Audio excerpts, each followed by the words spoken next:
hematopoiesis are, it is also called hemopoiesis. This is also called hemopoiesis. Now we will derive the definition from the word. Hemo means, or hema means blood. What? Blood. And poiesis means process of blood cell formation. Process of blood cell formation is called hematopoiesis, or it is also called hemopoiesis. Now remember that hematopoiesis or hemopoiesis process take place in bone marrow. In bone marrow. And where in bone marrow? What is bone marrow? Bone marrow, this is actually a red or yellow spongy tissues which are located in the cavities of the large bones. What is bone marrow? This is red or yellow spongy tissues. Red or yellow spongy tissues occur in the cavities of the large bone. This is called bone marrow. So the hematopoiesis process take place inside the bone marrow. The hematopoiesis process is originated from the special type of cell which is called stem cell. And which type of cell? We call it pluripotent hematopoietic stem cells. Pluripotent hematopoietic stem cells.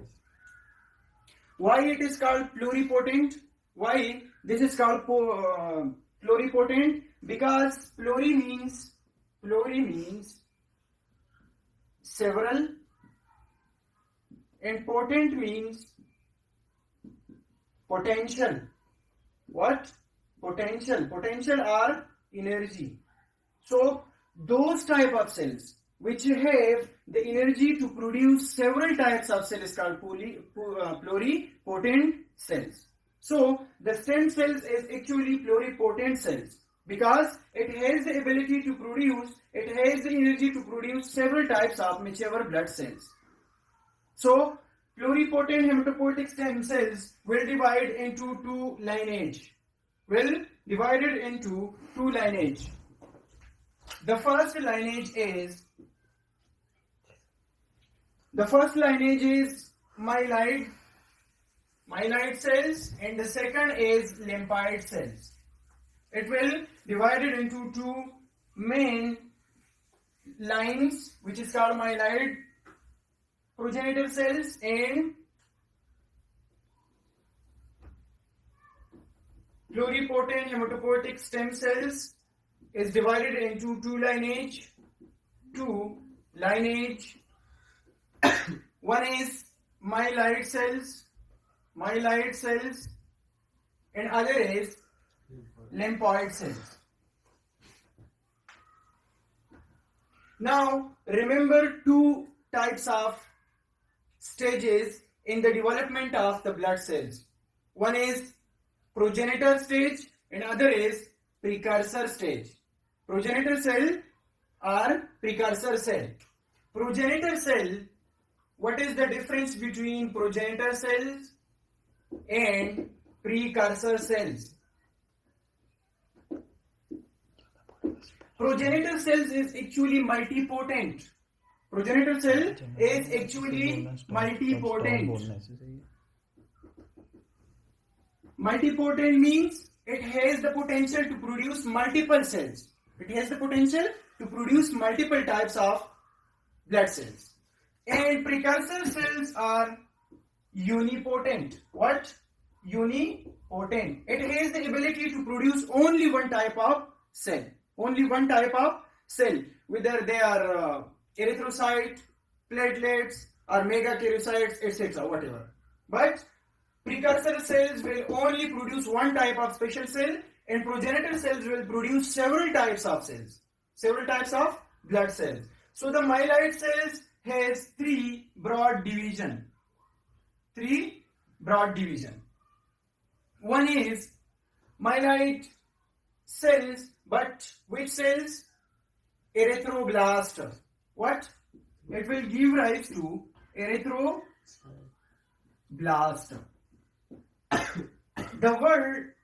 The suffix blast is the sign of precursor cells.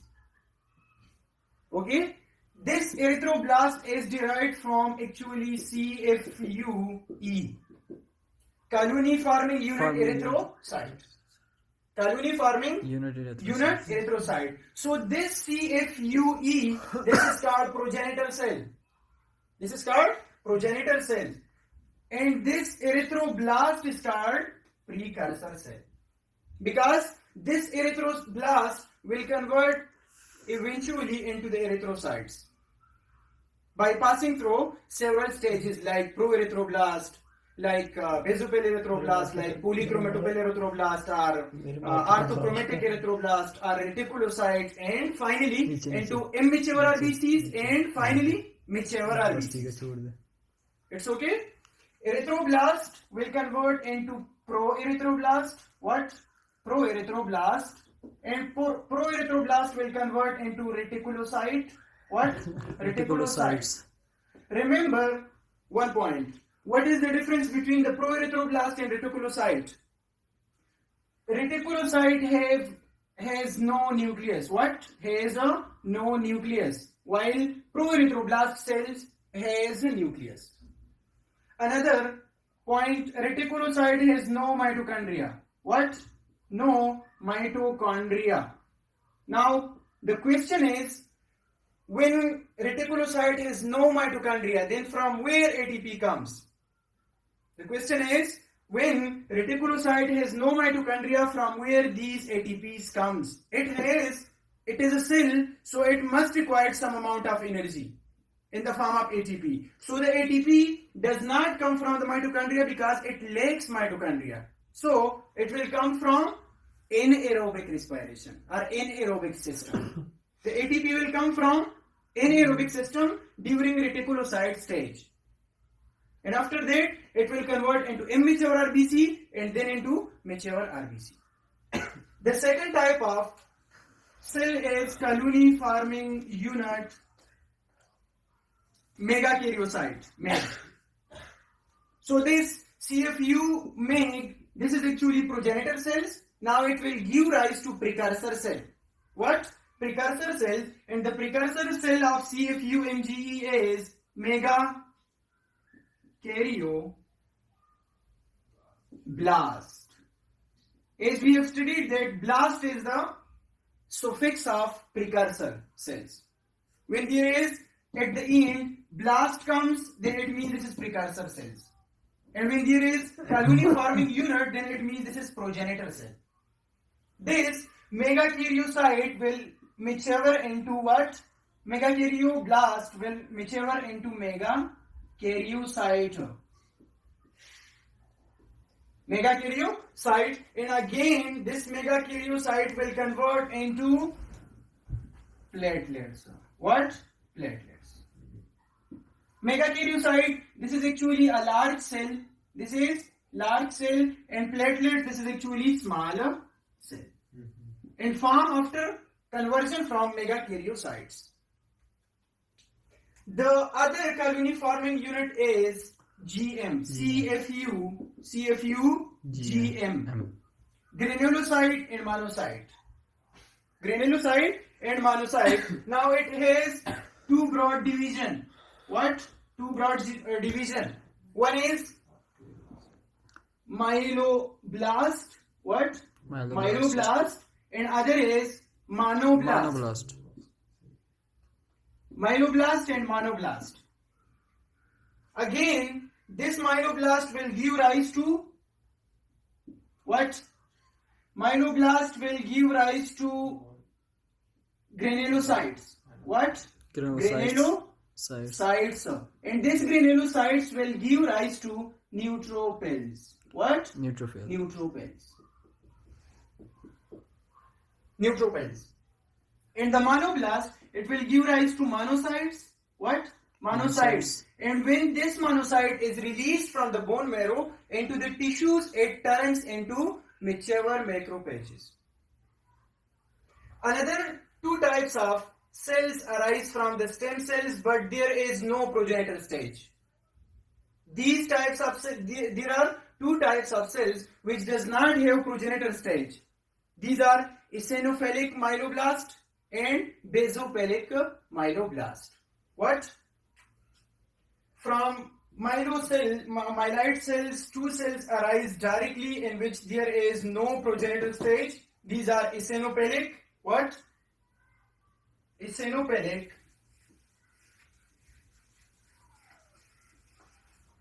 myeloid cells. Two direct division. One is eosinophilic myeloblast, and second one is basophilic myeloblast. Eosinophilic myeloblast and basophilic myeloblast, these are actually immature cells. Now it will give rise to mature type of cell which is called eosinophils, and basophilic myeloblast will give rise to basophil. What? Basophil.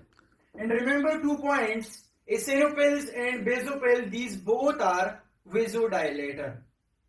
These are vasodilators during inflammation. When inflammation occurs, the vasodilation takes place through two types of cell.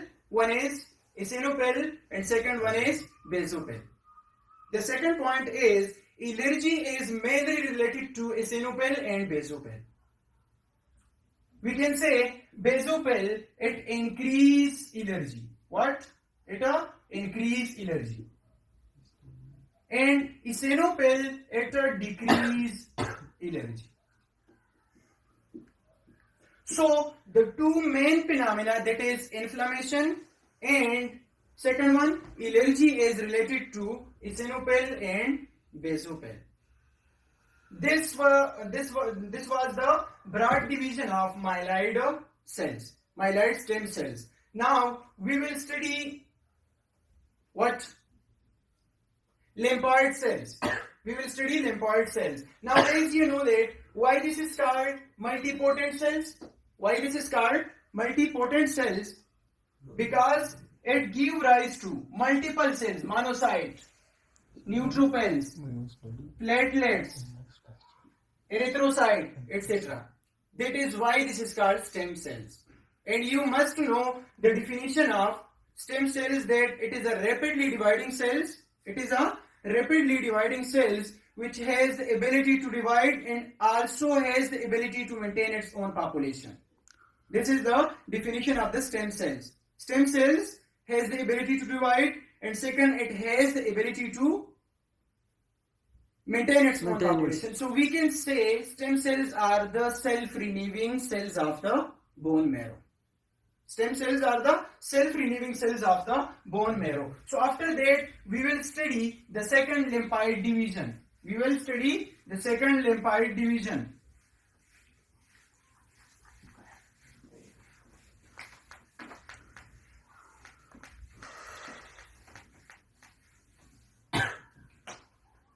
In the beginning, we have studied that stem cells have two lineage. Stem cells have two lineage.